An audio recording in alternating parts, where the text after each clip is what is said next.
నమః శ్రీమాత్రే నమః. ఈరోజు మనం త్రయంబకేశ్వర దేవస్థానంలో ఉన్న తీర్థరాజ కుషావర్త అనే కుండం దగ్గర ఉన్నాము. ఈ కుండం వచ్చేసి మనకు త్రయంబకేశ్వరంలో ఉంటుంది. ఇది మనకు పైన బ్రహ్మగిరి కొండలని చెప్పేసి మనకు బ్రహ్మగిరి కొండలు ఉంటాయి. ఒకసారి చూపిస్తాను. ఈ కుండంలో స్నానాదులు ఆచరించడం వల్ల మనకు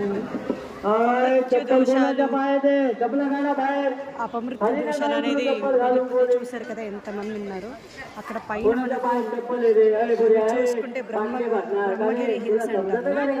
సో బ్రహ్మగిరి అక్కడి నుంచి మనకు గోదావరి అనేది పుట్టుకొచ్చి ఇక్కడ మొదట కుండంలో గౌతమ మహర్షి చేసిన తపస్సు వల్ల మనకు గోదావరి అని మాత వస్తుంది. ఇక్కడ మొదటి కుండం ఉంటుంది. ఇది మనకు కుషావర్త కుండం, పైనుంచి మనకి వస్తాయి ఇది నీళ్ళు. సో ఇక్కడ కుషావర్త కుండం అనేసి మనకు ఉంటుంది. చూసారు కదా చాలామంది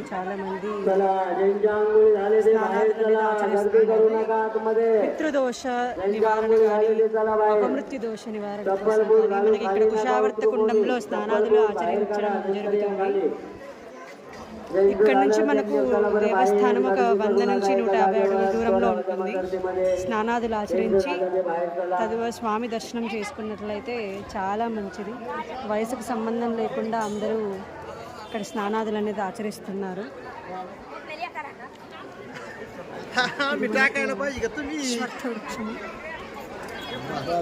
దేవస్థానం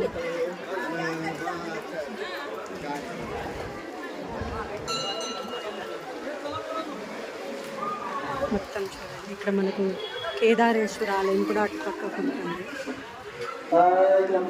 ఇదే కేదారేశ్వర ఆలయం.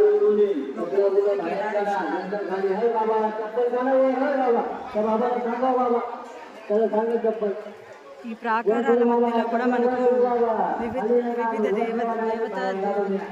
వివిధ మూర్తులు అనేవి మనకు దర్శనమిస్తారు. దత్తాత్రేయుడు, నరసింహస్వామి, కృష్ణ భగవాను మనకు నేరుగా అక్కడ కాలభైరవుడు కానీ ఇలాగా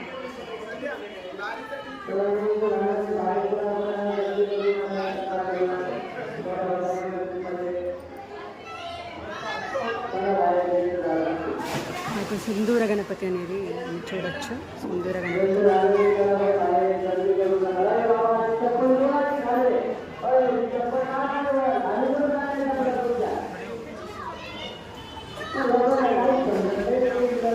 కింద భక్తులు చూసుకుంటే మనకు